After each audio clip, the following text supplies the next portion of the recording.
You're listening to the ESO Network, your station for all things geek.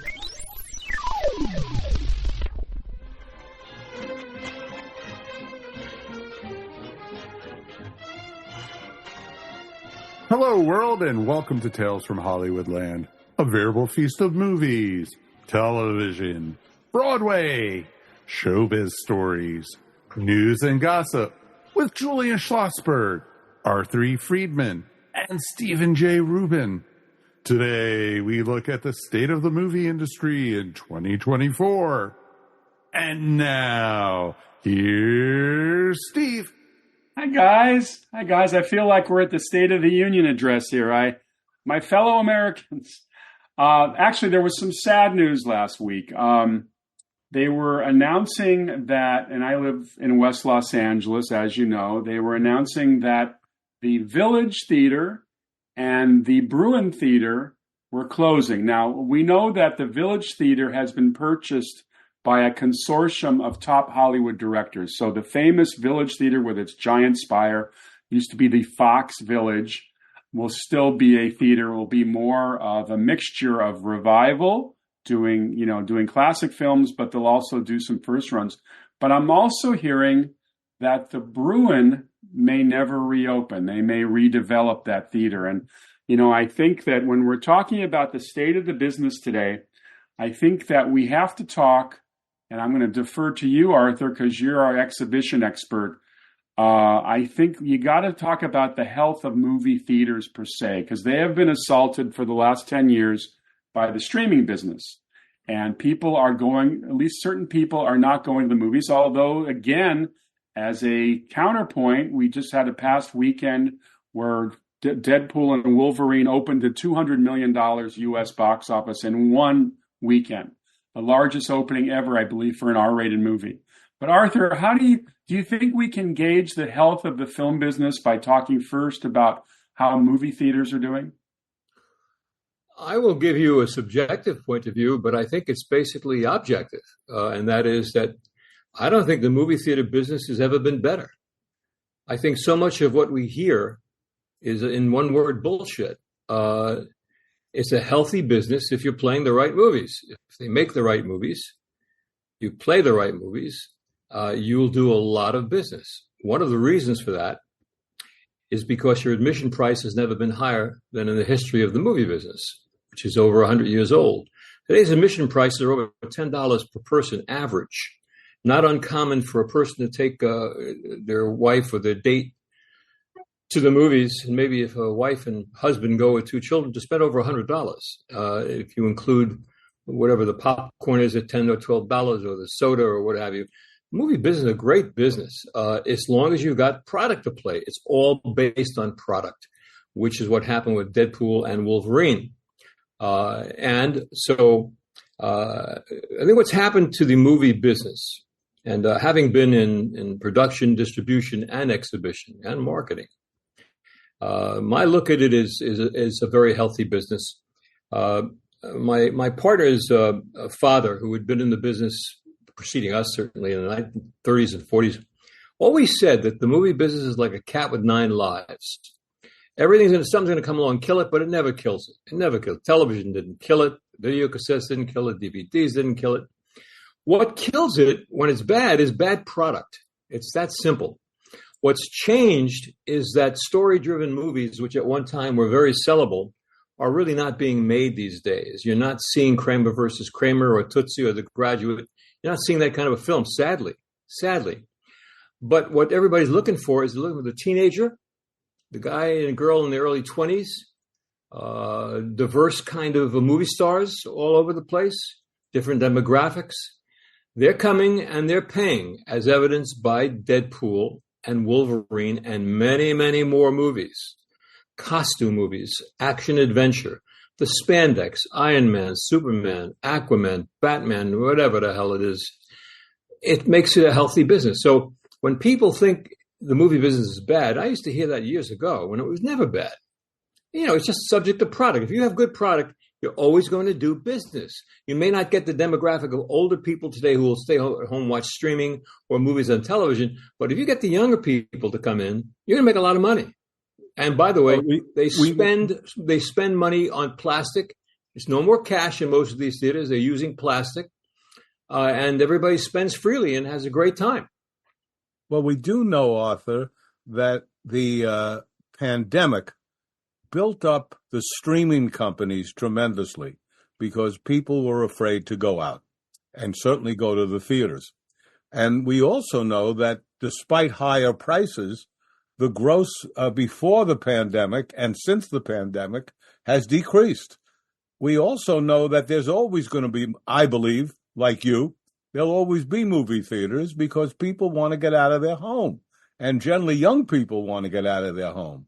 But I think we will see a real decrease in movie theaters. I don't think we'll see the numbers that you and I grew up with in the movie business.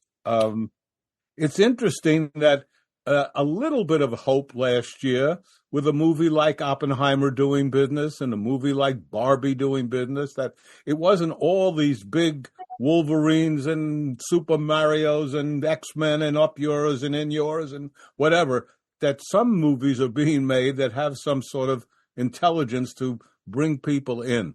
But Julian, I didn't see Up Yours. Was it R-rated? Actually, it was X, but they were able to cut down to R. However, they had to cut out the big scene with the proctologist. Anyhow, I do think that we are going to hopefully see, with the couple of those movies I talked about, like Oppenheimer and Barbie, that there will be some films that they may not rival Kramer versus Kramer and The Graduate, but maybe will have some sort of intelligence. Arthur is 100% right, having operated over 80 theaters in my lifetime, that you give the good product, the people will come. They will come. All product, but it changes. And if you go back as an example to the 30s, when you see Fred Astaire and Ginger Rogers dancing, some of those pictures went away, but other pictures came in. Other genres came in. Today you have action adventure. You have these costume, whatever kind of movies, which are action adventure.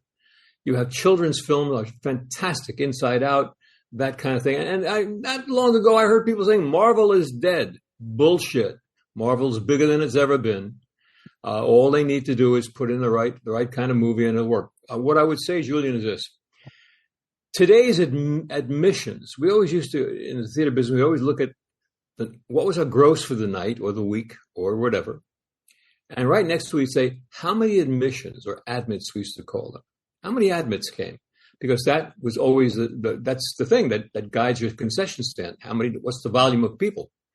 That may be down, but I would disagree with you. I think the future has that the movie theater business will be bigger than ever.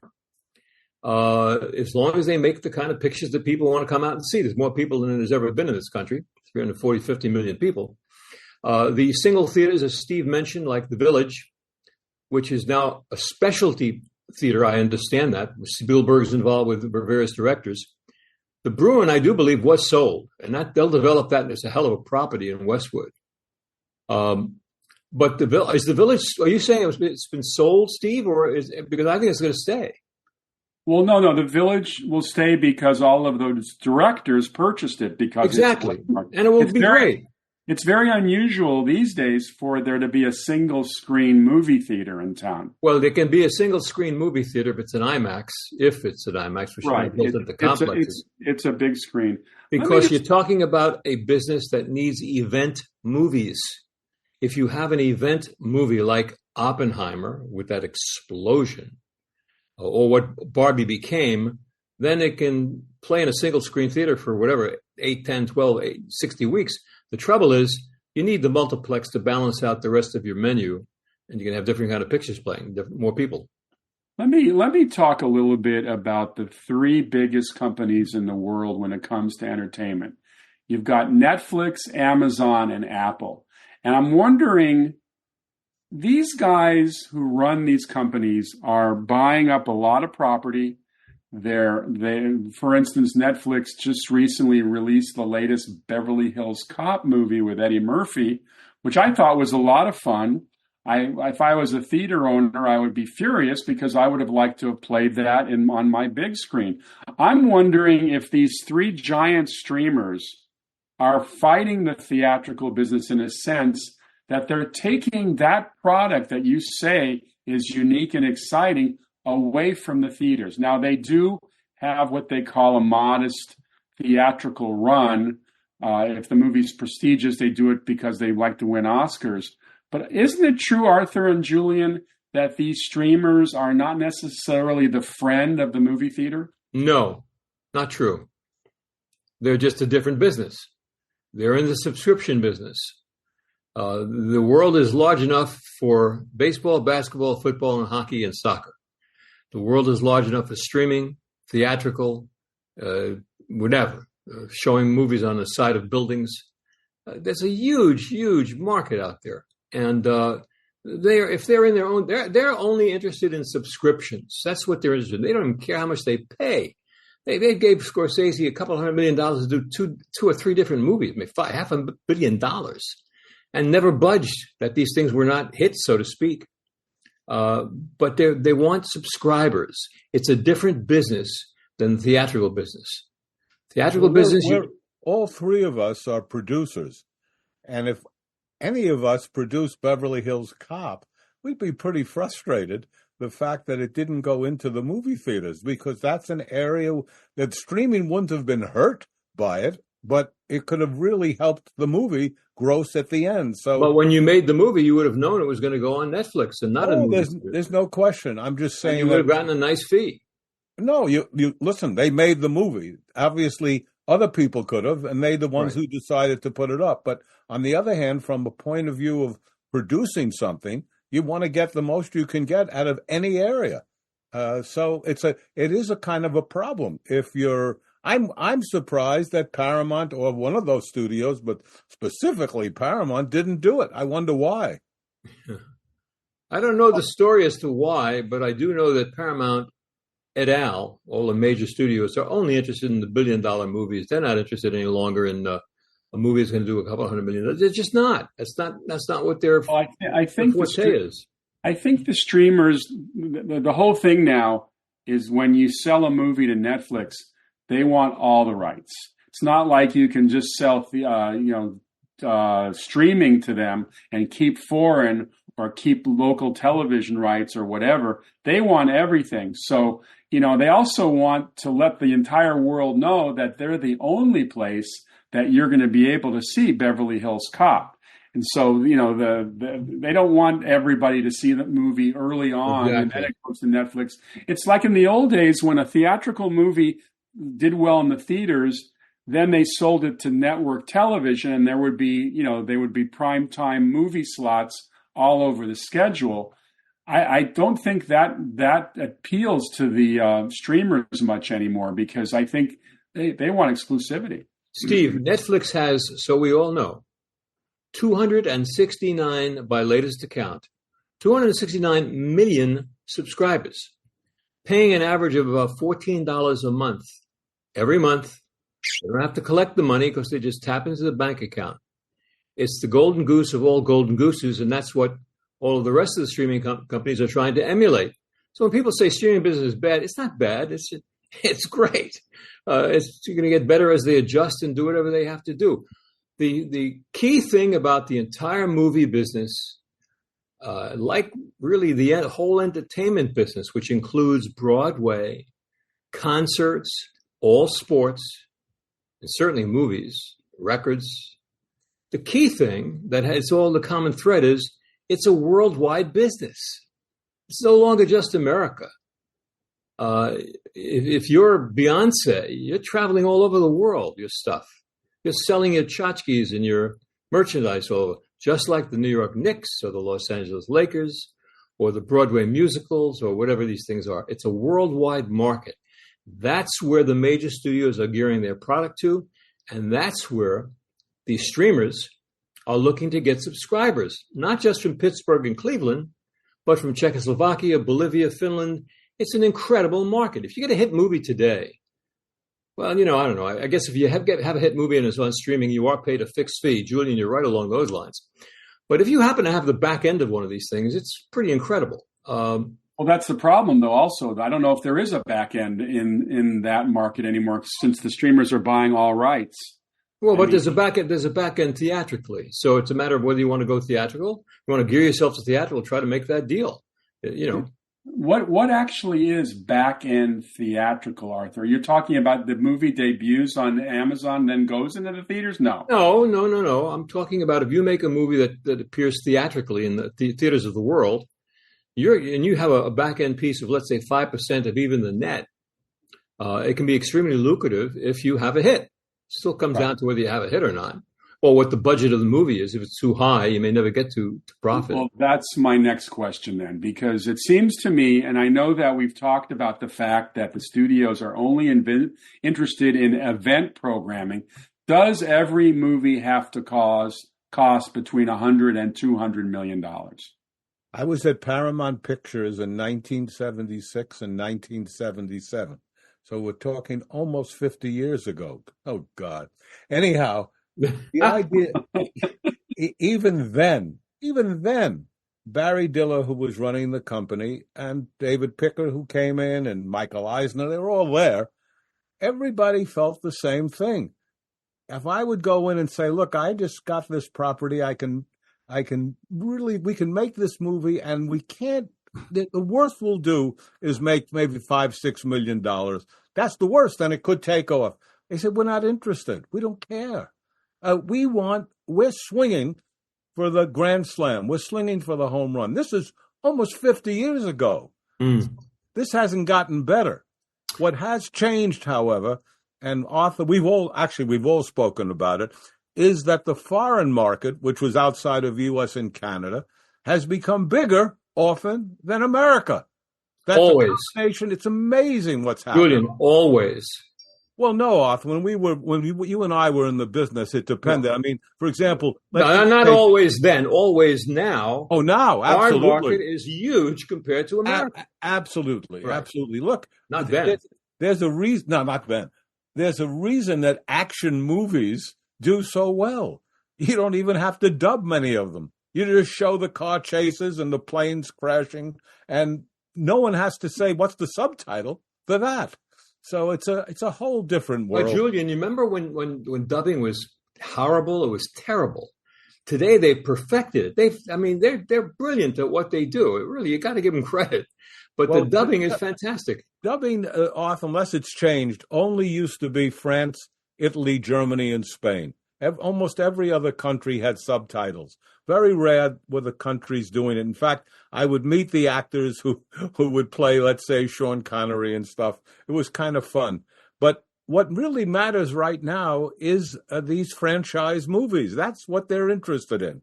Right. And it's really sad. You take a really good actor. Tom Cruise is a good actor. He hasn't acted in 7 years. He just does franchise movies. I mean, that's what he's doing. 7 years, if you look it up, 7 years without making anything that even came close to Born on the 4th of July or the film that he made with Dustin or some of the terrific movies he could make, Jerry. And then again, you see Ben Affleck and Matt Damon formed a company that does make more or less story-driven movies with a little action and stuff, but they're trying to make better stuff. Look, I've said to Steve before, and perhaps Julian and Mike too, if we were the kings of the world and had a studio, a multi-billion-dollar studio, I think we'd do the same thing they're doing today. The difference is that I think we'd probably lay aside a couple of $100 million and form a division that would say, bring us some story-driven stuff. Find the great scripts. There's got to be some great scripts out there that can become big even in just America and England and France and Germany, because there's still a market for them. I'm not saying there's not a market for them. I guess the question remains, if you make a movie today, like let's say The Graduate, and you need to have an audience of people in their 40s and 50s plus, are they home watching on TV, streaming, or will they come to the movie theater? That's the untested part since COVID. That audience has not been challenged yet. Maybe Oppenheimer, maybe. And that was a big event kind of thing. But that audience of guys like all of us sitting here with our wives, our girlfriends, our favorite other, We ain't going to the movies so fast. How about us, guys? When's the last time we've been to the theater? Julian? I think it was 1957. Wow. So, and Steve, you do go, but not much. Not this year. It is now almost August, and I have yet to set foot into a movie theater. Michael, how about yourself? Movie theater, you and Judy. Yeah, last time we went was April. We went to the What'd you see? Went to see the new Ghostbusters movie. Okay, I get that. Yep. How much did it cost you? Do you recall? I think it was probably about $12 a person. Not too bad today, considering. Did you buy popcorn? We bought popcorn and we bought 2 waters. And so probably with that, it was another $25. Say that again one time. You bought 2 waters?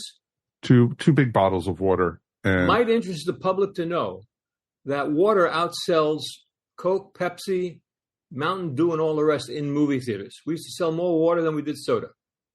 But you were also selling to an older crowd. I would think that's okay. Yeah, I think the younger people still dine in on soda. Well, one of the tricks in the concession stand was to heavily salt the popcorn and make sure the water fountain in the theater was broken. It's the old days. That were the old days. That was, and that was one of the many tricks that some of the unscrupulous exhibitors were able to do. Now, there's a guy named Adam Aron who was the head of AMC Theaters, which is the biggest theater circuit in the world. If you ever read this guy, if you ever got to meet him, I mean, he is a bull of a guy, and he is really big time positive on movie theaters. I happen to agree with him. The stock's in big trouble because they got so killed in COVID, and they have huge debt. And of course, along comes again the strike, which hurts them. But he's right. Once the product starts flowing properly, that will be a very strong company. But if you want to hear a positive view of the movie theater business, read Adam Aron. Again, I agree with him. I do. I see a tremendous future for it, as long as they make product, and they will. The studios ain't stupid. They'll keep making stuff that young people will want to come and see. The horror genre is bigger than ever. They're inexpensive to make those movies. The kids come out on Friday night, every Friday. So there's a lot of ways for it to go. But I want to get back to this that I think is so important. The entertainment business as a whole, which includes sporting events. You guys been to a ball game lately? You know what the cost is? The cost of all of these things are more than they've ever been. Ever. I mean, it's unbelievable. I agree completely with that. We've tried to go to the new Atlanta Braves Stadium to go see a baseball game, and it's out of this world trying to go see a game. Exactly. With the cheapest seats that we've been able to find are like $60, $70. You know, Mike, one of the things that's happened with it is minor league games have become very popular. They're expensive, but nowhere near as expensive as the major league games, and they have the kind of new ballparks. So that's added to the industry of sports. But the prices and everything, guys, you've been to Broadway, Julian. You're a Broadway maven. What's it cost? You want to go see a musical in Broadway? Over $150 a ticket? Oh, sure, absolutely. No, it's gone crazy. It really has gone crazy every which way, and one wonders how it's going to. Is it going to even out, or is it going to keep going up? I don't know. I know from a producing point of view, the expense to produce a Broadway play is staggering. It could be at least $18 to $20 million for your musical. Now, if you no matter what you do, you have to play at least a year to break even. But at the same time, I'm sure you'll be the first to admit that in today's world, if you produce it doesn't have to be My Fair Lady. You produce a successful Broadway show today, you're going to go to Toronto and England and France and Japan, and you're going to travel the world, and they're all getting these huge ticket prices. Absolutely correct. More money than you could ever possibly make. So here's a question about, and this is something that applies to producers as well. I've heard that a lot of the studios executives, when they decide whether they're going to take a picture, they decide whether it justifies the heavy cost of marketing. Because, you hear stories that a movie costs $200 million, they actually could put as much as $50 million into marketing and on its own, which seems insane. But it seems to me that a lot of reasons why marketing costs are so high are because of the enormous costs of buying television advertising. And I'm just wondering what you guys think. Can you promote a movie without spending gazillions on TV ads? Depends on what the movie is. If it's a big action adventure picture, I don't think so. But if you can get by with just online stuff and social media stuff, it can be inexpensive compared to what happens with big time TV. But that has to be kind of a certain kind of a movie that is a smaller kind of a film that you hope breaks out. Well, I'll give you an example of one, because I saw it on streaming, but there was a little romantic comedy released last year called Anyone But You. Now, has anyone heard of this movie? I did, yes. Yeah. This is another one of Glenn Powell's movies. And Glenn Powell, as you noticed lately, is in every movie. He's in Twisters. He was in Top Gun Maverick. But it's featured a young lady named Sydney Sweeney, who's now considered the hot little number in theaters. But it didn't do well theatrically until there was a social media campaign on TikTok. And the campaign was so successful that the movie just soared after that. And so the demographic it hit through TikTok was the younger people. Right. You hit that target and you'll make $1 zillion. That's the greatest movie going target there is. Teenage and up to the mid-20s, early 30s. That's the golden target. So you can do that. Yes, you can do that with TikTok or Facebook or these things. Yeah, but still, they want to cover their bets. As Julian said, when you have a big cast and big budget, you want to cover your bets. So you're going to pour the money into marketing on television. You have to. You have no other choice, because the marketplace is so crowded. The bumper to bumper highway, this information highway is bumper to bumper. You really have to find a way to get out there and say, here's my movie, here's my product that you don't know about, go see it. You start out with a Wolverine, you've got something going, because they know what that means. They know a new one is coming out. And that's why these franchises have enormous successes, because they keep getting made until one of them flops, and then maybe they'll stop. Steve, you're the expert on James Bond. In a way, that was really the very first that kept going. No, so true.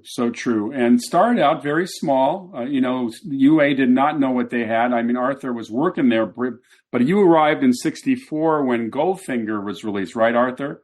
Yes, on the heels of Dr. No and From Russia with Love, which had done good business, but not tremendous business. Goldfinger changed the playbook completely.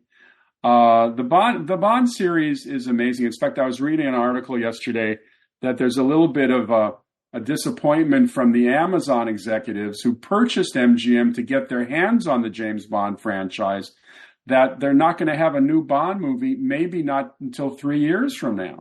They were hoping they'd start cranking out Bond movies every couple of years, but Barbara Broccoli... Have they chosen a new Bond yet, Steve?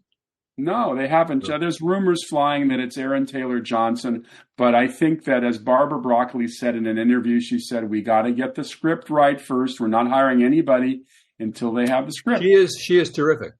She's terrific, and they don't even know what kind of a Bond they're going to get. They have to reboot the character. Is this young James Bond just getting into the Secret Service again? We don't know. Well, George Lazenby is alive. He just retired, Julian. He's retired. I know George very well. But let's talk a little bit about movie stars. I mean, if all four of us went back in time to 1960, we'd see that there are people going to see Burt Lancaster movies, Clark Gable movies, although Clark Gable was down to his last couple. Humphrey Bogart was dead, but there were star-driven vehicles back in the early 60s, going back to the beginning of Hollywood. But I would argue today, who's a movie star today other than perhaps The Rock? Hugh Jackman, certainly in the Wolverines, no question about that. Right. Well, there are pluses. There are pluses, Steve. To say that Tom Cruise certainly will get people into a theater, however rare it is that his movies come out. But there are pluses today. There were movie stars in the past that guaranteed box office. A Clark Gable movie, you were guaranteed. There was movie stars. Marilyn Monroe, of course. There were Gene Kelly in a musical, Vincent Price in a horror movie, John Wayne in a Western. I mean, today, it's funny, as producers, one of the first things that the buyers will ask you is, who's in the cast? Who's your star? And I would argue that there are very few stars that really motivate the audience to go. It's the concept of the movie that gets people excited. And that's where I think Hollywood has fallen flat lately, at least beyond the streaming. But there are box office pluses. There's a lot of actors and actresses, Scarlett Johansson. There's a whole lot of people who are pluses to whatever you're going to do. But to guarantee that they'll bring people in, very few, I'd be hard-pressed. I totally agree. I don't think there's any, really, too many anyhow. Rock, as we said, and Jackman. But it is interesting to note, at least from my point of view, because I don't go to see any of these movies. They don't interest me. They're moronic as far as I'm concerned. Okay. But I love the Bourne movies. Those Bourne movies were beautifully made. Matt Damon, never would have thought he would be a kind of an action hero, but those films are really well made. When you see a well-made action film that has a script, a story, boy, there's nothing like it. And I wish there were more of those.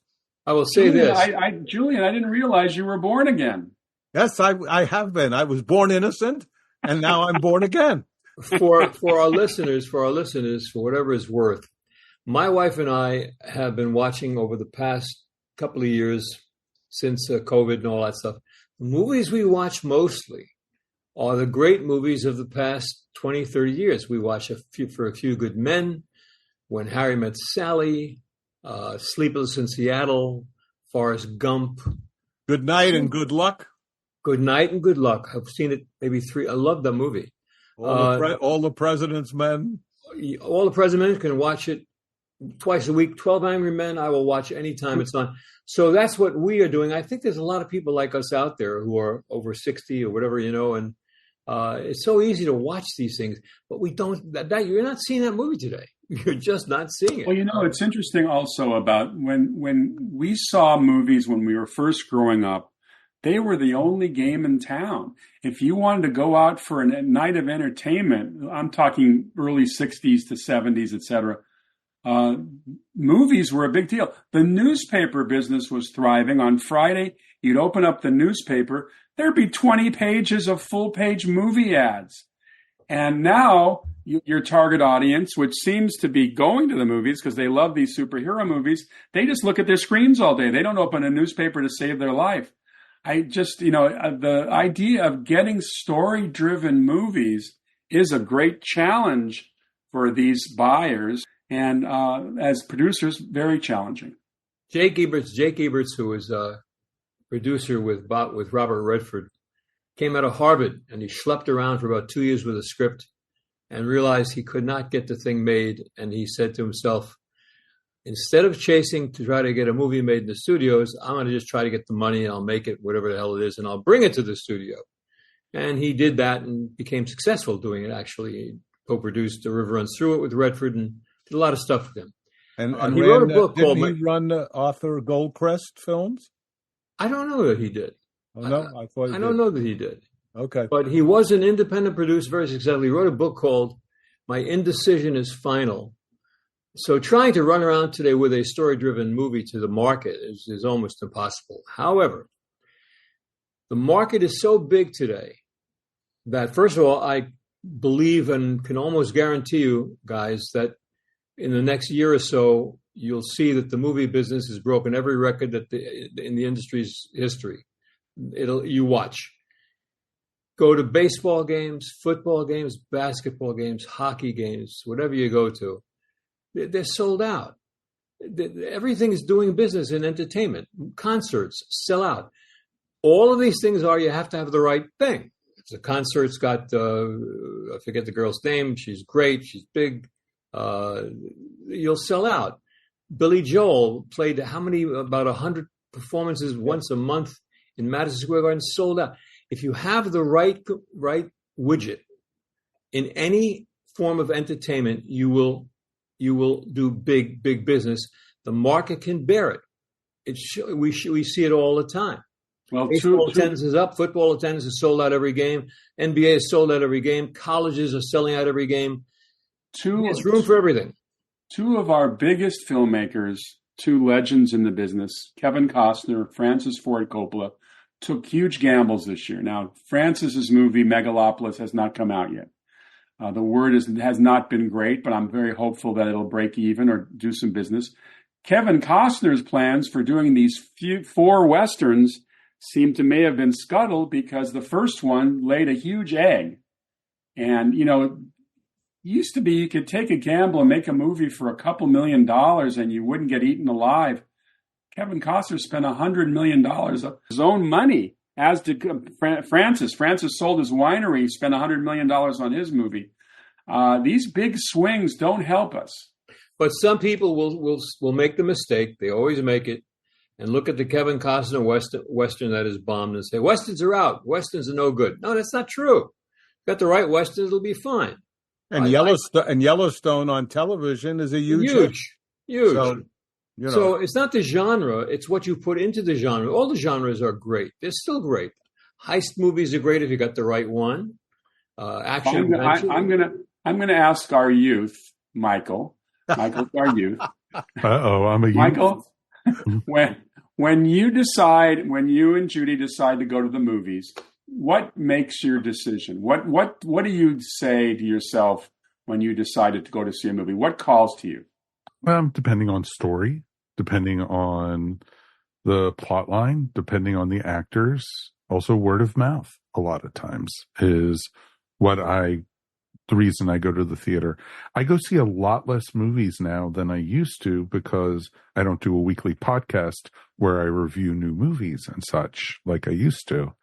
Because I was doing that for 13 years straight. And we used to go to the movies at least probably 50 times a year because, different movies were out. But I love a great story. I don't love sequels. I don't love, all these movies just to go see a movie. And, I also know now that most of these movies in 2 months will be on streaming and I could watch it in my living room. And that's really one of the problems that I think theatrical is facing, that people know just that. Arthur, just a quick thing. Jake founded and became president and CEO of Goldcrest. Of Goldcrest, yeah. He did. And believe it or not, his partner was David Putnam at the beginning. At the beginning, yes. Yeah. He got involved with Redford, though, and they had success. River runs through it. Jake was a great guy. Mike, what you're talking about, though, really is more or less of people who are 50 plus. The young people go. They got to see it fast. They go to the theaters. They go with dates. They go with their friends. It's truthfully, we have up at the corner, probably about a quarter of a mile from my house, we have what they call the movie tavern, which is one of those big movie theaters that also has a wait staff, and they, you can eat meals. They have the reclining seats and everything. Really nice place to go see a movie.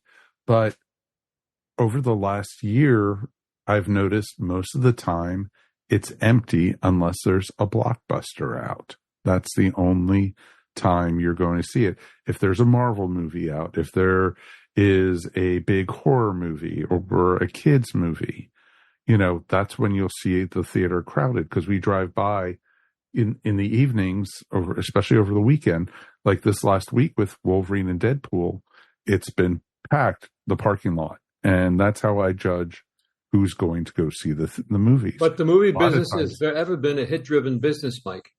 It's hit-driven. So is Broadway. So, everything's hit-driven. Yes.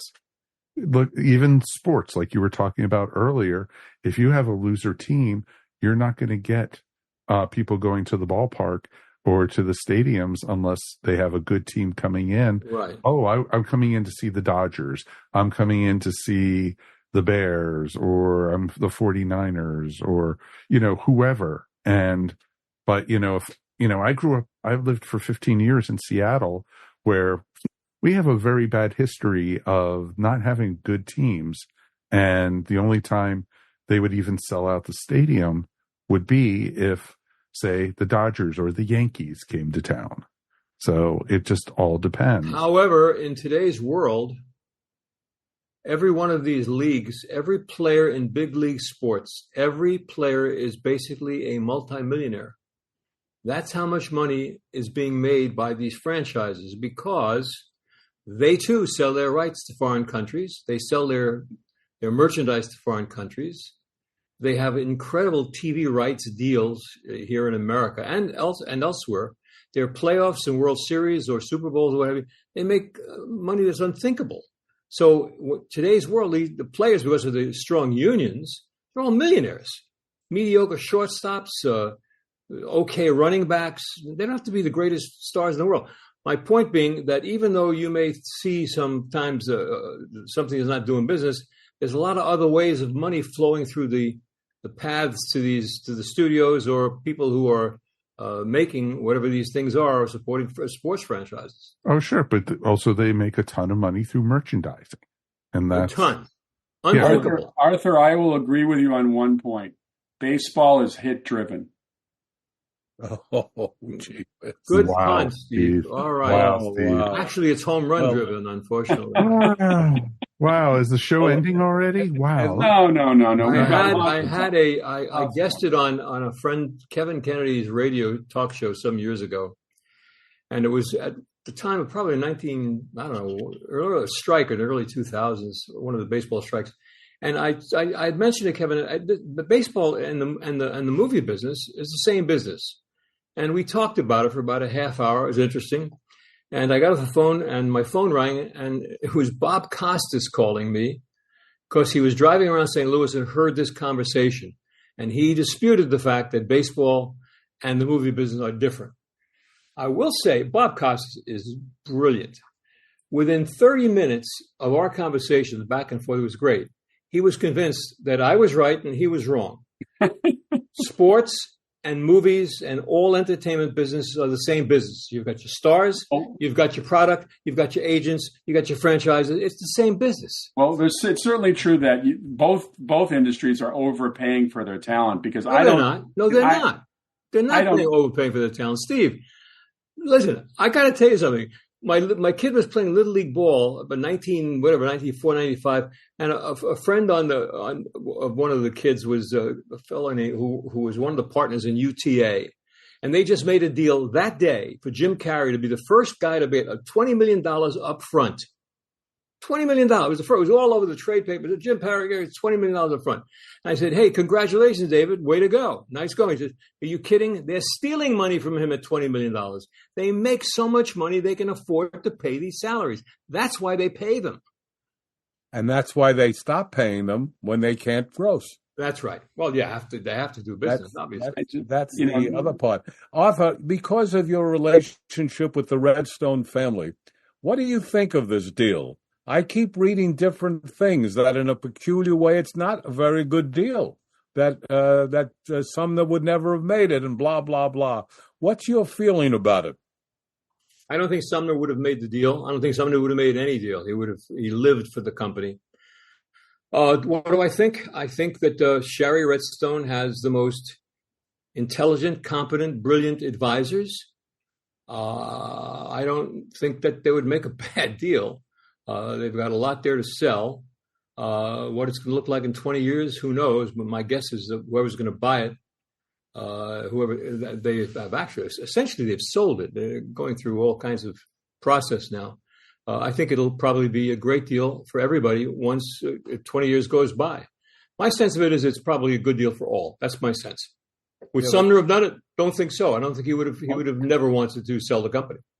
Well, consolidation seems to be a continuing process in Hollywood. You wonder the studios are, Fox is, the studio 20th Century Fox is gone.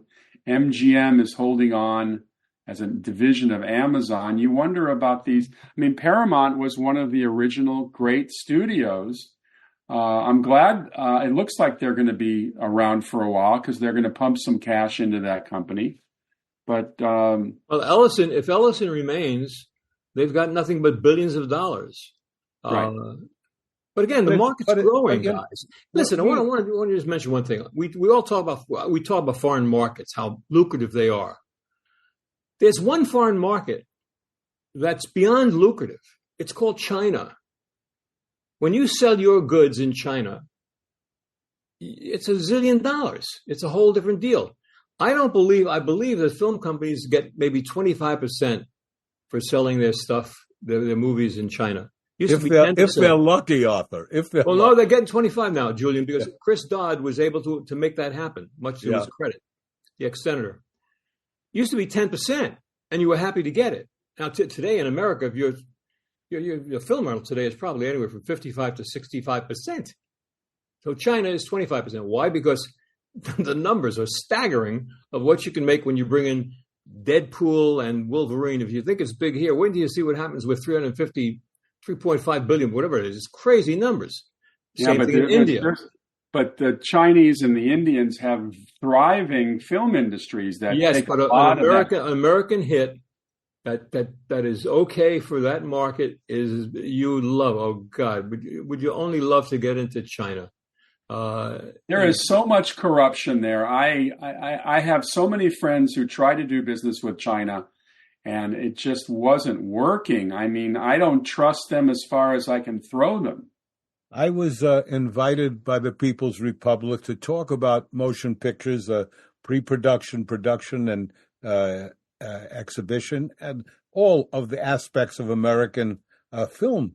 And it was great to go around, but the most fascinating was Shanghai, because Shanghai had the most incredible studios that were built in the 20s and 30s, and they were turning out, like India, gigantic amounts of movies, but not the kind of movies that we make here.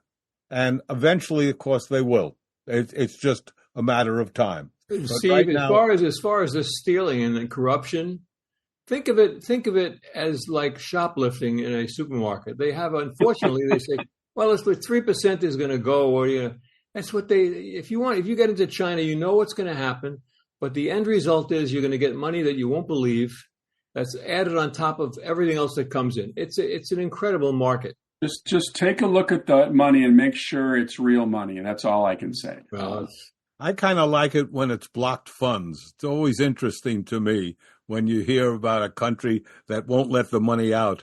And then, of course, America, immediately being a great capitalist country, says, let's make a movie in country because there's 1 million Wookiees left there and we can use their money. Well, that's what happens. Right. In fact, despite the fact that what you hear often about the movie Ishtar, there was a lot of blocked money from Coca-Cola in Morocco. So believe me, it wasn't nowhere near what they reported the loss on that movie. In fact, I would not be surprised if that movie is not even in the red right now. So, it's interesting. The foreign market, which was really, as Arthur can attest to, relatively minimal for much of the time we were in it, has taken over in so many ways.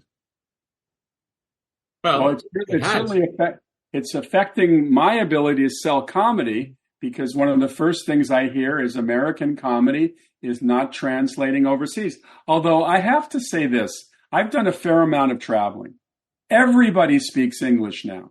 It's like the common tongue almost everywhere. But sense of humor is different, Steve. Sense of humor is different. I know that a lot of the Woody Allen, Albert Brooks, Steve Martin type of comedy writing, which is deft and clever, may not work in Bajukistan, but I think physical comedy works all over the planet.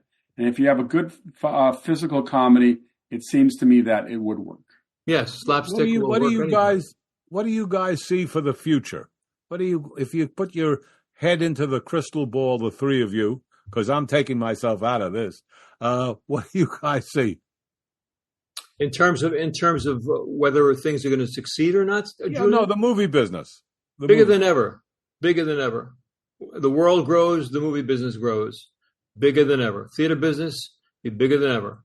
You got to be smart. But off with all these theaters going out of business, I don't understand Well, that. you see, going out of business, if you got the right location, it's a different business in a certain sense. But if you're in a right suburban location, if you're in a right urban location, you're not going out of business. You're going to thrive. Where are you? What city are you in? What town are you in? What used to be the little single screen town, no more. That's gone. The Twin Theater is gone. Used to be a thing. I remember my partner Roger and I went to Kansas City in 1979 because maybe the only genius who ever lived in the theater business was a guy named Stan Durwood, who had a little circuit called AMC. Well, it became the biggest thing in the whole world. But in 1979, we all went to Kansas City to see something new. And Stan who invented cup holders, he invented splitting movie theaters to become twins and triplexes and what have you. He invented a thing. He decided to take hot foods and sell them in movie theaters. And we were looking at theaters selling pizza and hot dogs and God knows what, Cheetos and so many guys said, well, you can't do that. It'll make the seats dirty, the carpet dirty. Stan said, you just clean them. Well, of course, everything evolved into hot foods and beer and wine and God only knows what. Everything you can want is now in theaters. Shrimp cocktails become restaurants with movie theaters or, bars with movie theaters. That's just bigger than ever. And you need to have a venue that has that. Your venue needs to be up to date with its food, drink, a beer license, a wine license. Arthur, build these models and they'll come. I got news for you. I smuggled a pizza into the National Theater in Westwood once. I got the dirtiest looks of the entire theater was sniffing that pizza. I don't know if pizza works in a theater, but I will give the dining in theaters credit. The guys who come out and bring you their food, you don't see them. They don't disrupt your film going experience at all. You don't hear dishes clattering. You don't have silverware clattering. They're really smart, and it's going to get better and better and better. The movie business is going to be bigger than ever as time goes by, notwithstanding the possibilities of more strikes or, God forbid, more pandemics or what have you. It's a whole different part of story. the problem, though, Arthur, is that a lot of these, fancy movie theaters are pricing lower income people out of going to see new movies. Just like the sports are. It's sad, but it's true. It is. And that's the part of the problem because, you cannot go on a date to go see a movie for under $50. It's rare when you That's right. Sad but true.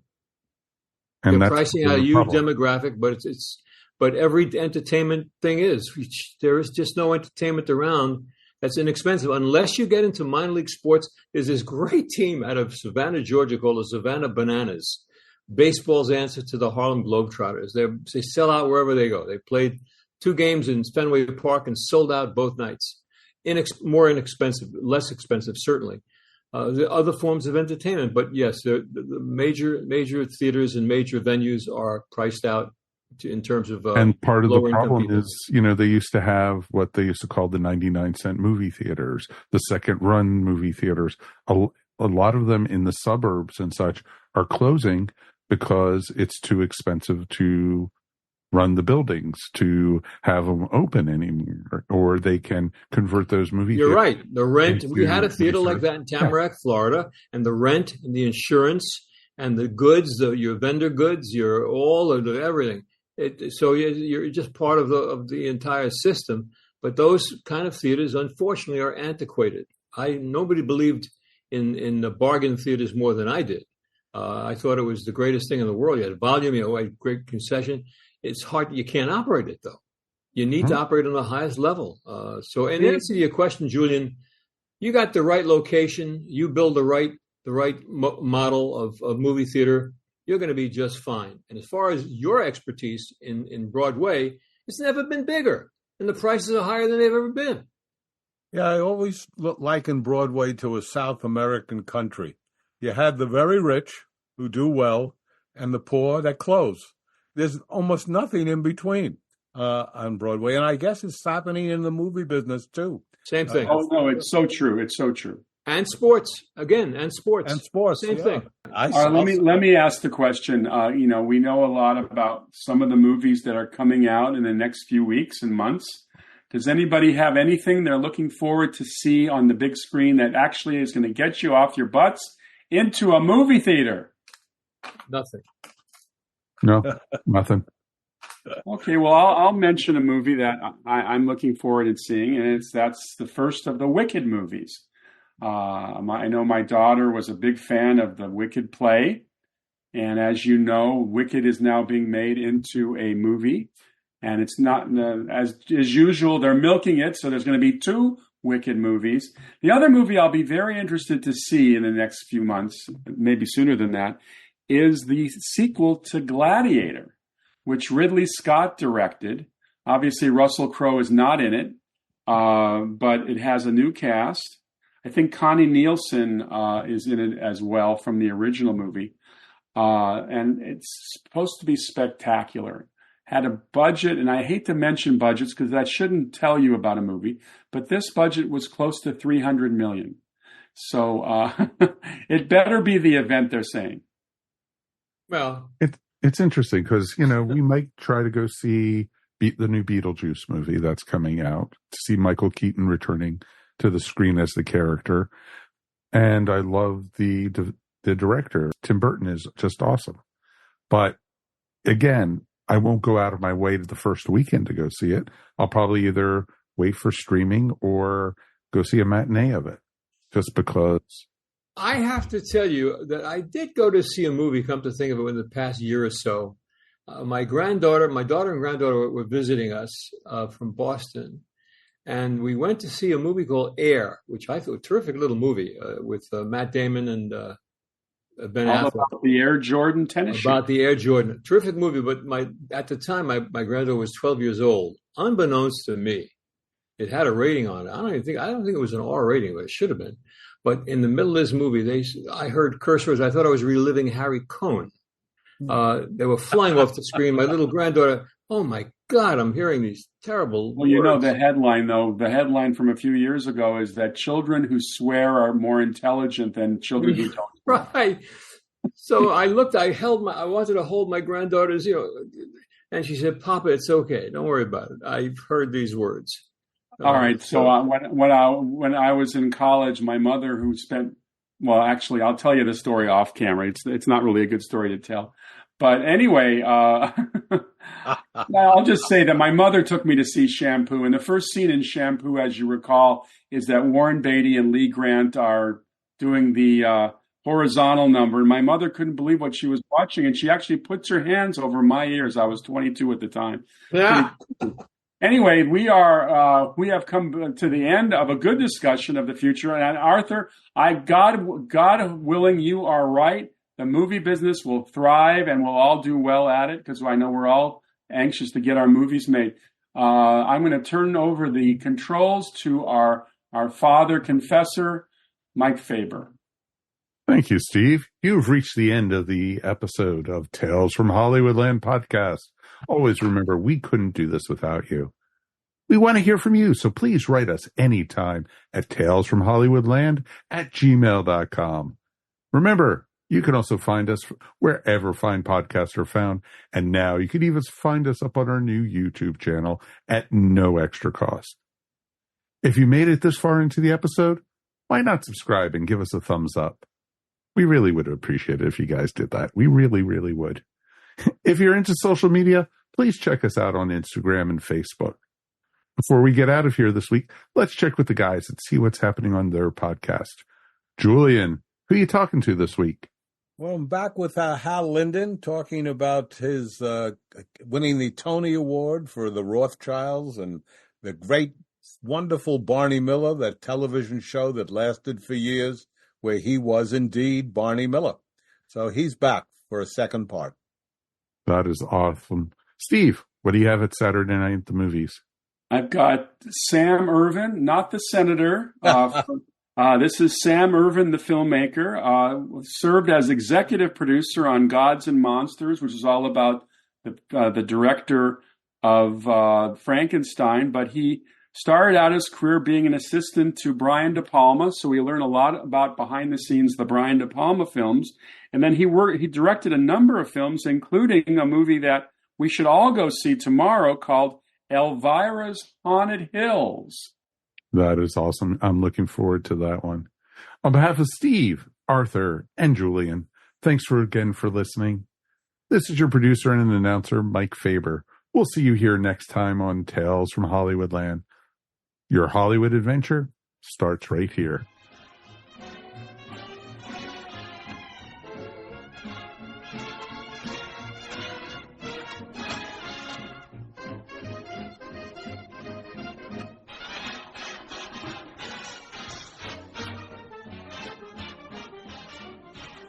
We cordially invite you to experience the Soul Forge podcast.